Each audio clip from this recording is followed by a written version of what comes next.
প্রত্যেকটা নির্বাচন আসলে তথ্যের একটা ভাণ্ডার। আমরা এখানে এসেছি পশ্চিমবঙ্গের গঙ্গারামপুর বিধানসভার ফলাফলকে ডিকোড করতে। এটা শুধু সংখ্যার বিশ্লেষণ নয়, বরং শাসনের জন্য একটা ডেটা ভিত্তিক রূপরেখা হিসেবে এই জনমতকে বোঝাটাই আমাদের আসল উদ্দেশ্য। তো চলুন সবার আগে জায়গাটাকে একটু চিনে নেওয়া যাক। দক্ষিণ দিনাজপুর জেলার গঙ্গারামপুর।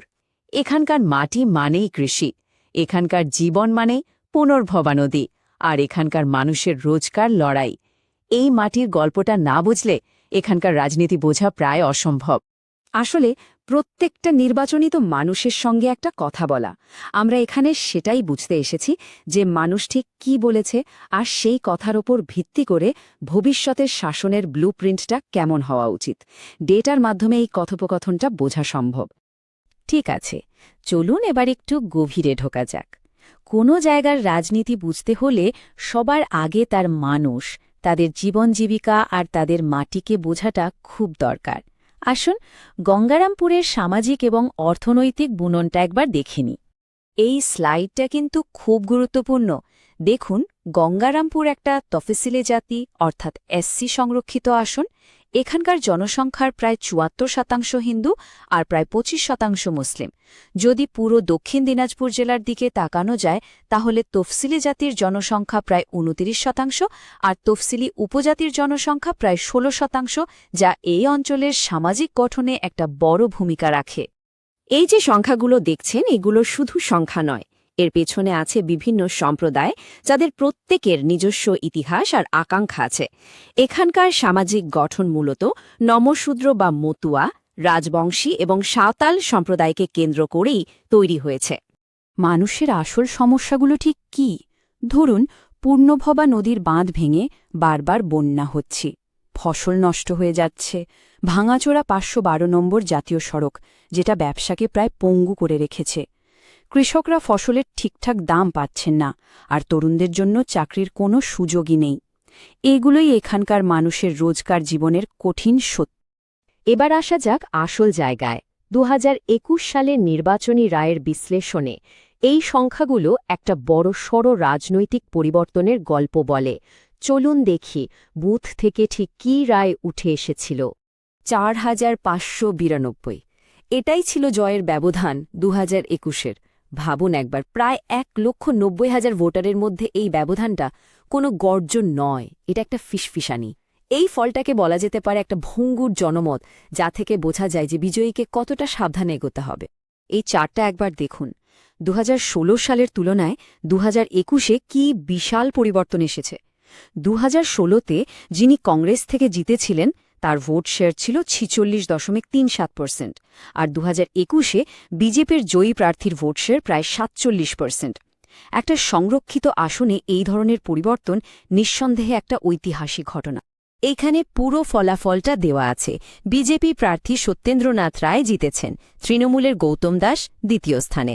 তবে লক্ষ্য করার মতো বিষয় হল সিপিআইএমের প্রায় ৬.৫% ভোট।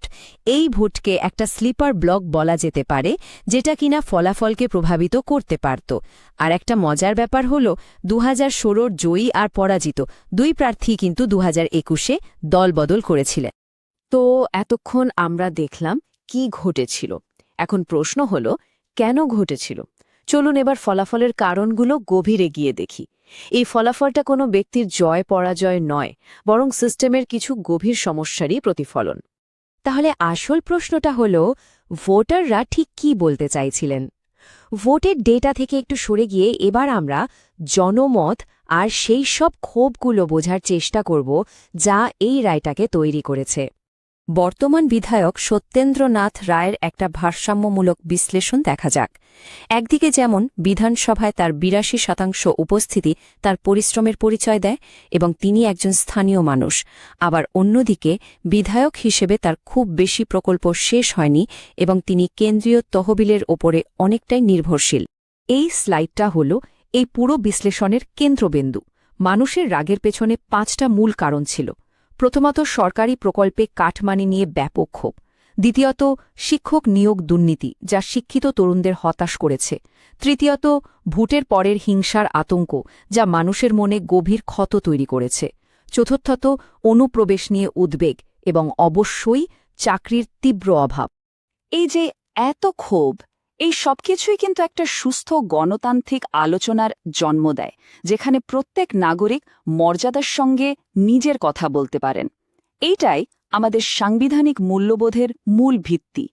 এখন দেখা যাক এই আলোচনার ভিত্তিতে সমাধানটা ঠিক কী হতে পারে। এতক্ষণ আমরা সমস্যাগুলো নির্ণয় করলাম, এবার চিকিৎসার কথা বলার সময়। শুধু অতীত বিশ্লেষণ করে থেমে থাকলে তো চলবে না, ভবিষ্যতের জন্য একটা সুস্পষ্ট ডেটাভিত্তিক কর্মপরিকল্পনা তৈরি করতে হবে, যা এই মূল সমস্যাগুলোর সমাধান করতে পারে। এখানে 3টে সুস্পষ্ট উন্নয়নমূলক প্রকল্পের প্রস্তাব রয়েছে। 1. পুনর্ভবা নদীর বাঁধকে শক্তিশালী করা। 2. বালুরঘাট মালদা জাতীয় সড়ককে 4 লেন করা। আর 3. গঙ্গারামপুরে একটা কৃষি প্রক্রিয়াকরণ পার্ক তৈরি করা। প্রত্যেকটা প্রকল্পের একটা নির্দিষ্ট সময়সীমা আর রিটার্ন অন ইনভেস্টমেন্ট আছে। এই যে কৃষি প্রক্রিয়াকরণ পার্কের কথা বলা হলো, এটা হলে সরাসরি 1000-এরও বেশি তরুণের কর্মসংস্থান হবে। এটা কিন্তু এখানকার যুব বেকারত্বের মূল সমস্যায় সরাসরি আঘাত করবে। বড় প্রকল্পের পাশাপাশি জনকল্যাণমূলক প্রকল্পগুলোকেও মানুষের দোরগড়ায় পৌঁছে দিতে হবে।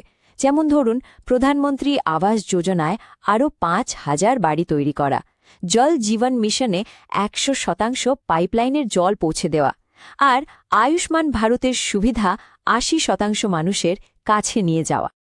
এই পুরো আলোচনাটা কিন্তু শুধু প্রকল্প বা সংখ্যা নিয়ে নয়, এর পেছনে রয়েছে সুশাসনের একটি বৃহত্তর দৃষ্টিভঙ্গি। মানুষের আস্থা অর্জন করা, তাদের মর্যাদা নিশ্চিত করা এবং একটা সুস্থায়ী ভবিষ্যৎ তৈরি করা। দেখুন, একজন নাগরিকের ডেটা সুরক্ষিত করা কোনো বোঝা নয়, এটা একটা আধুনিক দায়িত্বশীল সরকারের মৌলিক কর্তব্য। এটা তাদের মর্যাদাকে সম্মান জানানোর একটা উপায়। ভারতের ডেটা সুরক্ষা আইনও কিন্তু এই নীতির উপরই ভিত্তি করে তৈরি। একটা বিজয়ী কৌশল শুধুমাত্র উন্নয়নের ওপর নির্ভর করতে পারে না, তাকে প্রত্যেকটা সম্প্রদায়ের সঙ্গে আলাদাভাবে কথা বলতে হবে, তাদের উদ্বেগ আর আকাঙ্ক্ষার ভাষা বুঝতে হবে, আর এক এক করে বিশ্বাসের একটা জোট তৈরি করতে হবে। তাই গঙ্গারামপুরের সামনে প্রশ্নটা এখন খুব স্পষ্ট। এখানকার ভবিষ্যৎ কি উন্নয়নের জোর দিয়ে তৈরি হবে, নাকি বিভেদের রাজনীতির ক্ষতের ওপর? উত্তরটা এখানকার মানুষকেই দিতে হবে।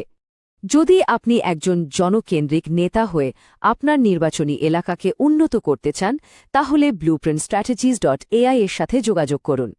mgr@blueprintstrategies.ai তে, অথবা ফোন করুন 08042041602 নম্বরে। রাজনীতির ঊর্ধ্বে উদ্দেশ্য।